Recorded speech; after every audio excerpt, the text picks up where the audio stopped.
Magandang umaga mga kababayan. Muli niyo po kaming samahan sa pagbabahagi ng mga kwentong nagpapakita kung paanong ang munting kabutihan ay nagiging dahilan ng malaking pagbabago. Mga kwentong nagpapatunay na ang pagmamahal sa kapwa ay nagbubunga ng pag-asa at inspirasyon. Ito ang MCGI Cares.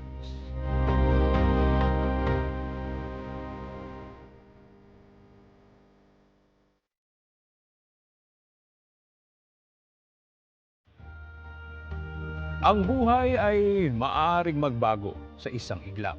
Ngunit kahit gaano kabigat ang ating dinadala, hindi nawawala ang pag-asa kung may mga pusong handang umunawa at tumulong. Ngayong umaga, ibabahagi po namin ang mga kwento ng dalawang ama na mag-isang nagtataguyod sa kanilang pamilya at kung paanong sila ay nakaramdam ng lilingap sa isang natatanging araw na inilaan upang maghatid ng libreng serbisyo at pagmamalasakit sa mga solo parent. Mga kwentong magpapaalaala na sa bawat pagsubok, laging may pag-asang naghihintay.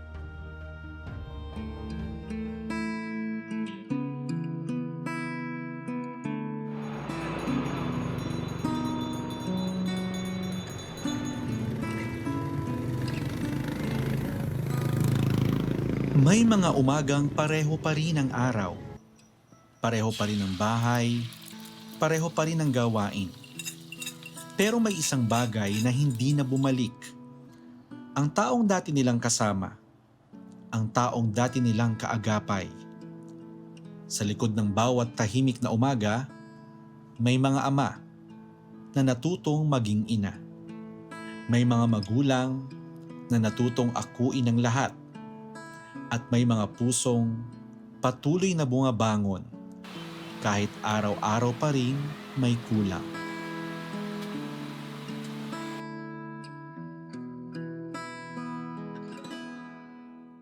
Mahirap pong mag-isa, especially kung meron kang anak na special child. Kasi iba yung mismong nanay ang may hawak sa anak. Kasi kami mga tatay, ang ano namin maghanap buhay, i-provide yung pangangailangan ng pamilya namin. Tapos yung nanay naman, sila yung nag-aalaga sa mga anak, di ba? Sila yung kung anong pangangailangan nila. Ngayon nung mawala ang misis ko, bali ako na rin ang gumagawa nun. Ang hirap pala ng maging nanay din. Kaya nangyari nanay na ako, tatay pa, ganun. Ang hirap po kasi nung isang anak na mawawala ng nanay. Kasi sa totoo lang kung akong tatanungin, hindi ko kayang tumbasan yung pagiging nanay niya. Lalo na sa pag-aalaga ng mga bata.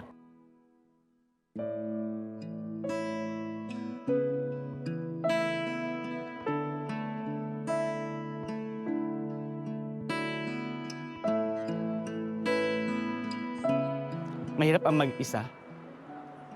Ganun po, lalo na po sa paglilingkod. Kasi naalala ko noon na pagdadalo kami, sabay-sabay kami sa lokal, sa apalit. Tapos biglang mawawala yung asawa ko. Bali, ganun po. Hindi ko na po maalamang gagawin ko, anong uunahin ko, anak ko. Kasi may special child nga po ako o yung trabaho ko.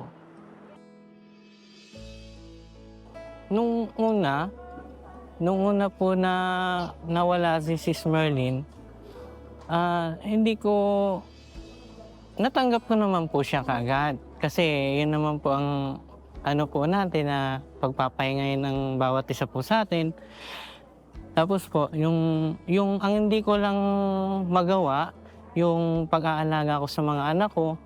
Kasi bilang isang tatay, ang trabaho kasing ginagawa ko, yung pagtatrabaho lang, paghahanap buhay. Nahirapan po ako nung una sa pag-aalaga sa kanila, sa pagbabudget. Ang minsan lang pong nagpapalakas sa akin kasi sabi nung isang anak kong panganay, "Malakas yung Papa Robin." Yun lang po yung pinanguhugutan ko. Hindi ako nagpapakita ng kahinaan sa kanila para makomfort ko po sila na alam nila na may tatay kaming nandyan para alalayan kami.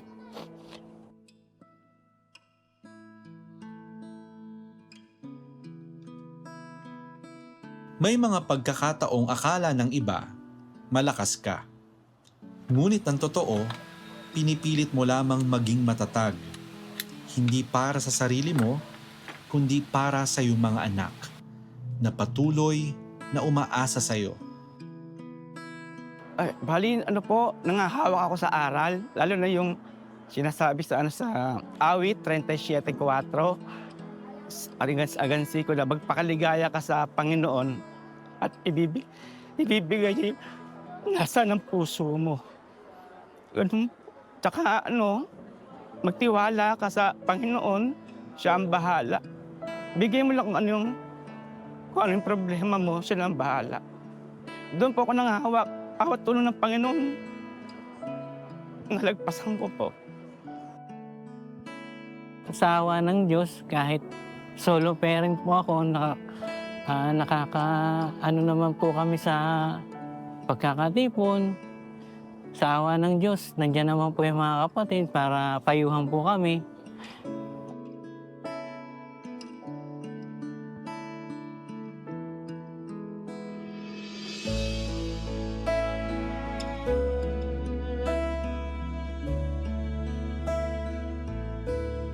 Gaya po ng pinaksa ni Kuya Daniel kagabi lang na kung ang katawang lupa man ay nanghihina, pero bagamat ang pagkataong loob ay lumalakas. Yun po, napapanghugutan ko po ng kalakasan yun.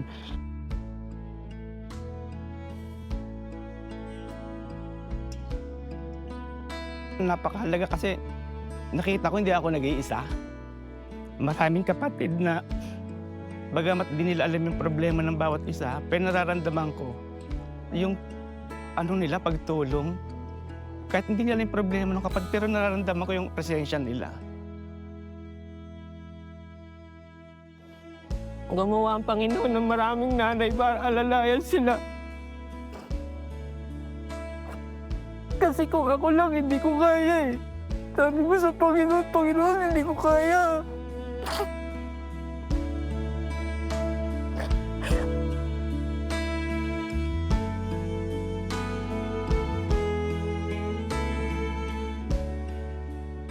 May mga kwentong tahimik.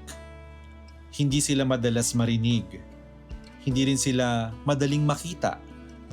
Ngunit sa iba't ibang panig ng Pilipinas at sa iba't ibang bahagi ng mundo, may mga kapatid na may parehong pinagdadaanan. Mga byudang patuloy na bumabangon. Mga byudo na natutong maging ama at ina. Mga single parents na araw-araw pinipiling magpatuloy. At para sa kanila, may isang araw na inialay. Hindi lamang upang makapagbigay ng serbisyo, kundi upang ipadama na sila ay bahagi ng isang pamilya. Ito po ay isang pagkakataon para sa atin na tayo naman pong mga magkakapatid ay makapagbigay daan na higit pong mapagsilbihan ang ating mga kapatid. Sa inyo pong mga widows, widowers, at mga single parents.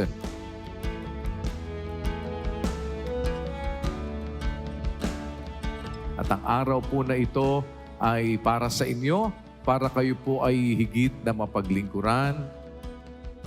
Bahagi ito ng ating pananampalataya na sinasabi ng apostol na si Pablo doon sa 5:13 ng Galacia na sa pamamagitan ng pag-ibig tayo ay maglingkuran.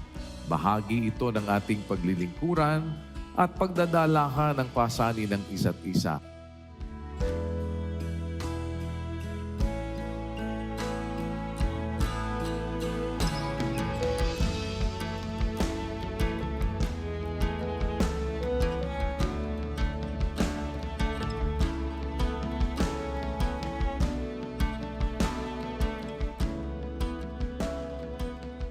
Para sa akin, napakahalaga kasi nakita ko hindi ako nag-iisa. Maraming kapatid na bagamat di nila alam yung problema ng bawat isa, pero nararamdaman ko yung nila, pagtulong. Kahit hindi nila yung problema ng kapatid, pero nararamdaman ko yung presensya nila. Malaking bagay po sa mga katulad namin. Ano po, ang pakiramdam ko po ngayon, parang nawala po lahat yung problema ko.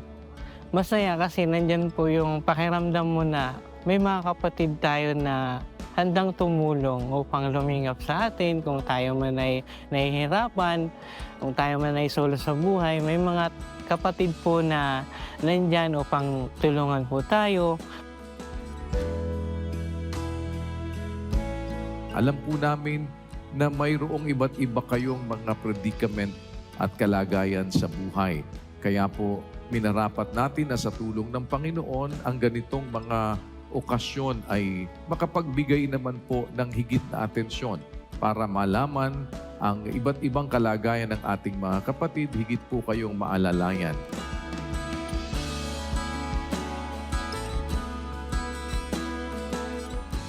Tayong mga magkakapatid naman po na maaaring maging maliliit na kasangkapan ng Panginoon na ang kabutihan ng Diyos ay makarating sa ating mga kapatid na higit na nangangailangan, ay magtulong-tulong at magsama-sama at magbuklod ng ating mga puso upang sila po ay ating mapaglingkuran. May mga pagtitipon na nagtatapos. Ang mga upuan ay naibabalik sa dati. Ang mga tolda ay naaalis. Ang mga tao ay umuuwi. Ngunit para sa marami, dito pa lamang muling nagsisimula ang panibagong bukas.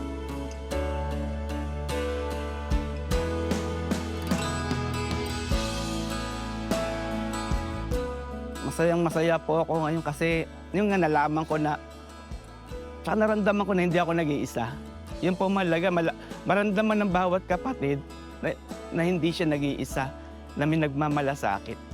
At isang aral lang pinangahawakan natin na manghawak lang po tayo na huwag tayong bibitaw dahil nasa totoo po tayo.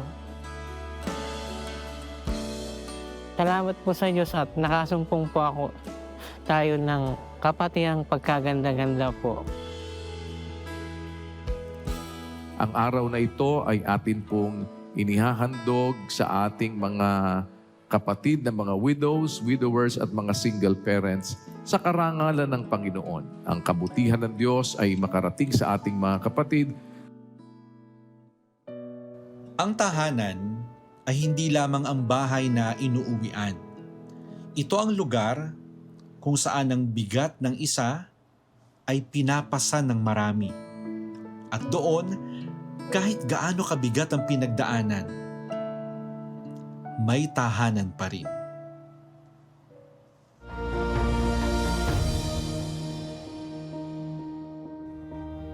May mga biyayang hindi nasusukat sa laki ng halaga, kundi sa liwanag na naibabalik sa buhay ng isang tao.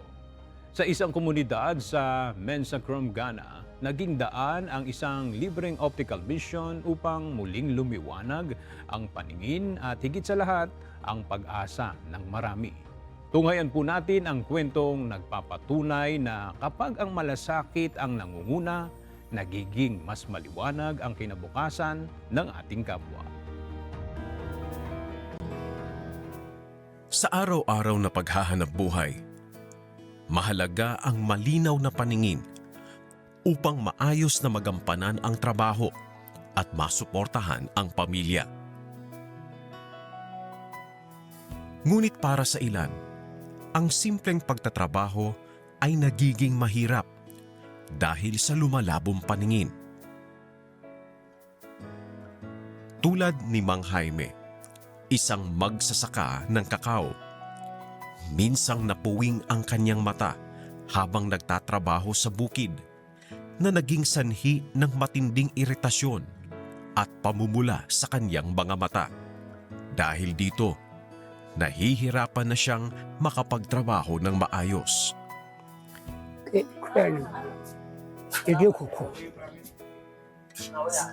odu antwene time sa ɛhyɛ ne yɛde ɛburo nti nkɔkɔɔ ne yɛgu sa ɛyɛ dɛ ɔno yɛde asie yi ma sɛ ɛyɛ ma daakye sɛ ɛyɛ nkɔkɔɔ no ɛte nkome ɛwodo ne time a ɔbɔ so a ɛso yɛ yɛde taade ne mu. Para sa maraming manggagawa, ang problema sa mata ay hindi lamang usapin ng kalusugan. Ito rin ay usapin ng kabuhayan at kaligtasan. I've been working with Pampuno almost 5-7 years now. Me die, me joke because that time I'm playing the war. And if you call me, I there. Me no, there no more there. And then I'm there. Yeah, a bit of film machine. But I'm the menu. I'm a long sight and short sight. Yeah, me. I didn't am to here no ever. And you know. I'm in my mind, quite a million. Even after I stop. From Eva Isando. I'm a nurse, principal health assistant for Salvation Army Hospital. We have a problem of 100 data. Then I'm a hospital for Palibu. But 9 centimeters, that means to me, who are problems and those on team. Nakamiko would be alcohol eye clinic or hunting a but 3 days na sister isi wo mu asoroma bi baby wa no ti se mabadi no on family mbranti 3 days na obetro medium se nda wo baba nti no fie na obeka se wo aba ba problem on say work kam na ife so e pronsu we abo say they am ntum fam ife bi ma to say bo special.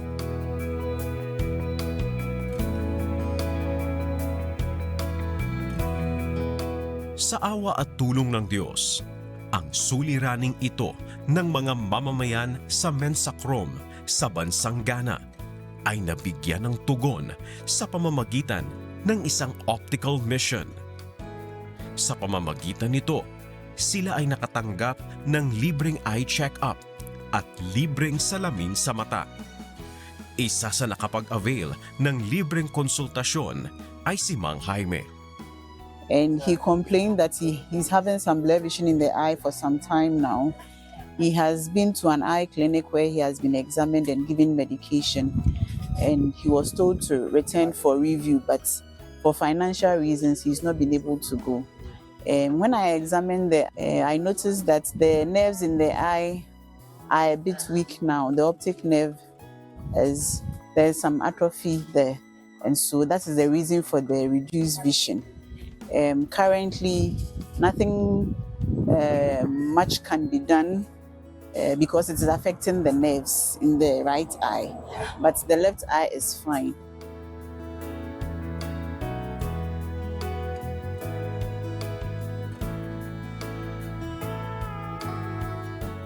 That's the coming young say, Bama Bahano, Ababa, Mani Yabi. I'm a memory said, Bian uncle, Roma, I say, Mamu, Yamu, your head. Bimber no Yare, Umber no Mosha. I will do a mouth of Fele. Do also milk crab, but I didn't buy a castle drawn to Munko. Bamuma Baha last year. Mount Punya, as I made a wife, and live or how was shown. I find. And the Moab and Nino so Aboba, Mano, Nemima so Namiji no so. The baby was my funkin' kind. Nadia, Message, Damage, when I am near American kind. After so many so Nadia, or yet too much, I know, Nadia Moon, Nadia, old developer, maybe do Nadia, I mean, I can say, Yaha, yeah.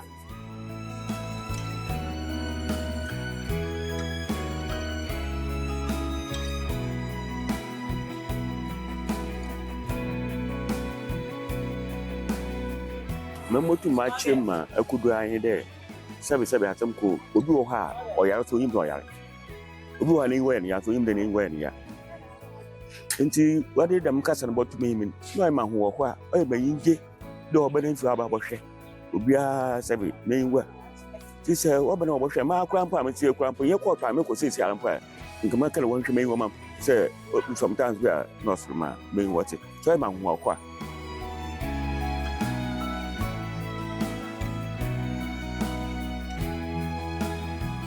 most of those who came around are the aged, old people. And so most of them had cataracts in their eyes. Most of them were not mature yet for surgery.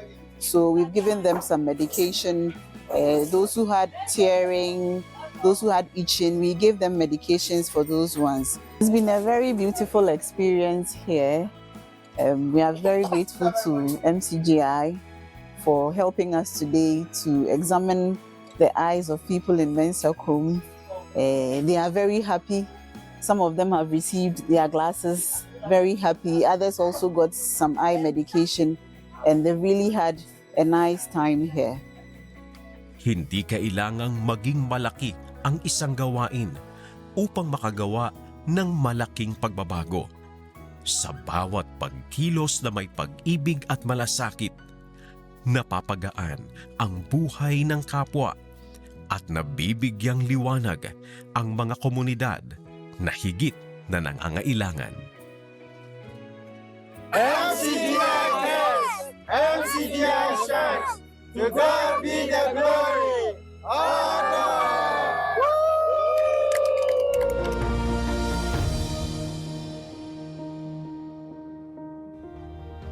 Bago po tayo magtapos, iiwan namin sa inyo ang isang katwiran mula sa banal na kasulatan. Paano ba tayo magiging kasangkapan ng katwiran ng Diyos? Pakinggan po natin ang kasagutan ayon sa Biblia.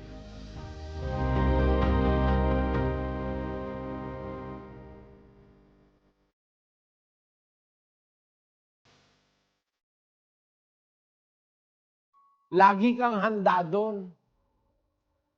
Whenever necessary, ihahandog mo yung katawan mo kasangkapan ng katwiran ng Diyos. Paano yun? Yun yung sinabi ni Job 29:15. Ako'y naging mga mata sa bulag at naging mga paa ako sa pilay. Ayun. Yung kanyang katawan, inihandog ni Job yung kanyang magagawa para maging mata siya ng bulag at maging taas siya ng pilay. Yung sa katawan mo, ihahandog mo, maging kasangkapan ka ng katwiran. Kumbaga, kamay ka. Kamay na, ang sabi ng Diyos, bigyan mo yung nangangailangan, tulungan mo. Kumbaga, pinapapil mo yung kamay ng Diyos na ikaw ang nag-aabot doon sa kapatid na nangangailangan ng tulong, inaabutan mo. Yung katawan mo, inihahandog mo bilang kasangkapan ng katwiran ng Diyos. Yun yung ibig sabihin ni Pablo sa 12:1. Ang sabi, mga kapatid, ipinamamani ko sa inyo alang-alang sa mga kahabagan ng Diyos. Iharap ninyo ang inyong katawan. Yung salitang iharap, ang inyong katawan, ihanda nyo maging isang haing buhay, banal, kaaya-aya sa Diyos. Ano yung haing buhay? Ihandog mong hain, pinakakasangkapan ng katwiran. Ibig sabihin, laging nakahanda ang katawan mo na maging kasangkapan ka ng katwiran ng Diyos. Taga-akay sa bulag, tagapagdugtong ng paa sa pilay, o tagapagdugtong ng unawa sa hindi nakakaunawa, taga-alalay ng mahihina, tagapagmahal at tagalingap ng walang lumilingap. Yan ang bawat gawang mabuti para natin mapanatiling lagi tayong may handog na gawang mabuti. Dapat laging handa naman ang ating katawan. Ihandog natin sa Diyos ang ating katawan, pinakakasangkapan ng katwiran ng Diyos.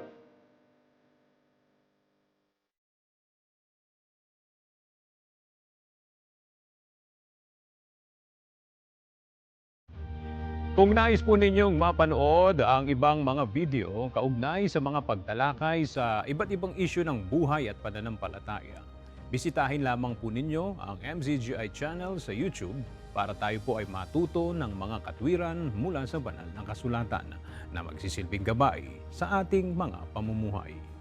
Pansamantala, dito po muna nagtatapos ang atin pong programa. Kung loloobin po ng Diyos, muli tayo magkikita-kita sa susunod po na linggo para sa iba pang mga kwento ng pag-asa, pananampalataya at pag-ibig. Sa awa at tulong ng Diyos ay magpapatuloy ang pag-abot ng MCGI sa mga nangangailangan. Dahil MCGI Cares, the legacy continues. Works of faith, hope, and love for the glory of God. Salamat po sa Diyos.